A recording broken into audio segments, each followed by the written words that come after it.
Surat આરટીઓના 8 inspector તથા assistant ઇન્સ્પેક્ટરની team દ્વારા RTO દ્વારા ઓવરલોડેડ વાહનોને લઈ કાર્યવાહી કરવામાં આવી છે.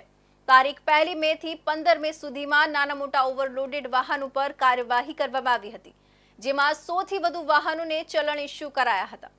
27 થી વધારે વાહનોને દંડની કાર્યવાહી કરાઈ છે. કુલ મળી 31 લાખથી વધુની રકમનો દંડ આરટીઓ દ્વારા વસૂલવામાં આવ્યો છે. સુરત પ્રાદેશિક વાહન વ્યવહાર કચેરી આરટીઓના અધિકારીઓએ શહેરની સડકો પર જોખમી રીતે માલ વહન કરતા ઓવર ડાયમેન્શન વાહનો સામે કડક કાર્યવાહી હાથ ધરી હતી. આરટીઓની ચેકિંગ ટીમે સઘન તપાસ હાથ ધરીને આવા નિયમોનું ઉલ્લંઘન કરનારા વાહન ચાલકો સામે કાયદેસરના પગલાં લીધા હતા. આ કાર્યવાહી દરમિયાન આરટીઓની ટીમે કુલ 40 જેટલા વાહનોને ઓવરલોડ અને અન્ય નિયમોનું ઉલ્લંઘન કરતા પકડ્યા હતા અને તેમને ચલણ ફટકાર્યા હતા. આ ઉપરાંત 12 જેટલા જોખમી રીતે માલ વહન કરતા વાહનોને ડિટેઇન પણ કરવામાં આવ્યા હતા. અધિકારીઓએ જણાવ્યું હતું કે આ વાહનો જાહેર માર્ગો પર અન્ય વાહન ચાલકો અને રાહદારીઓ માટે જોખમ ઊભું કરી રહ્યા હતા. આરટીઓ દ્વારા આ કાર્યવાહીમાં આશરે 4 લાખ રૂપિયા જેટલો દંડ વસૂલવામાં આવ્યો છે. આપ જાણો છો એમ માન્ય કમિશનર સાહેબની સૂચના અન્વયે ખૂબ સઘન ઝુંબેશ ચલાવી રહ્યા છીએ.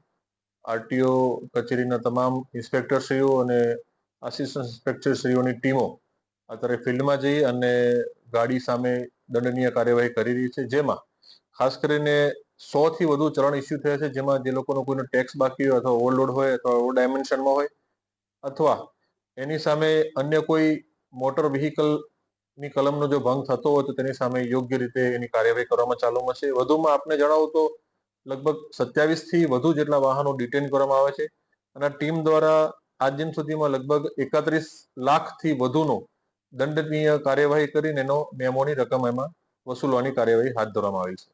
આ મહિનામાં સતત ડ્રાઈવ કરવાની સરકારશ્રીની સૂચના છે અને આ બાબતે માનનીય કમિશનર સાહેબ વીસી માધ્યમમાં પણ એમાં જરૂરી માર્ગદર્શન આપી રહ્યા છે અને એના અનુસંધાને અમે અમારા ઇન્સ્પેક્ટરશ્રીઓને પણ એ બાબતે માહિતગાર કર્યા છે.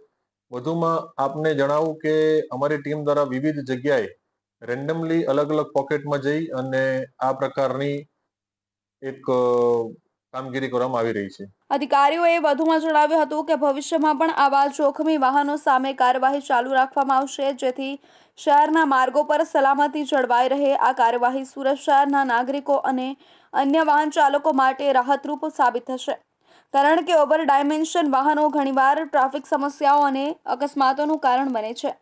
આરટીઓના આ પગલાંથી માર્ગ સલામતીમાં સુધારો થવાની આશા સેવાઈ રહી છે.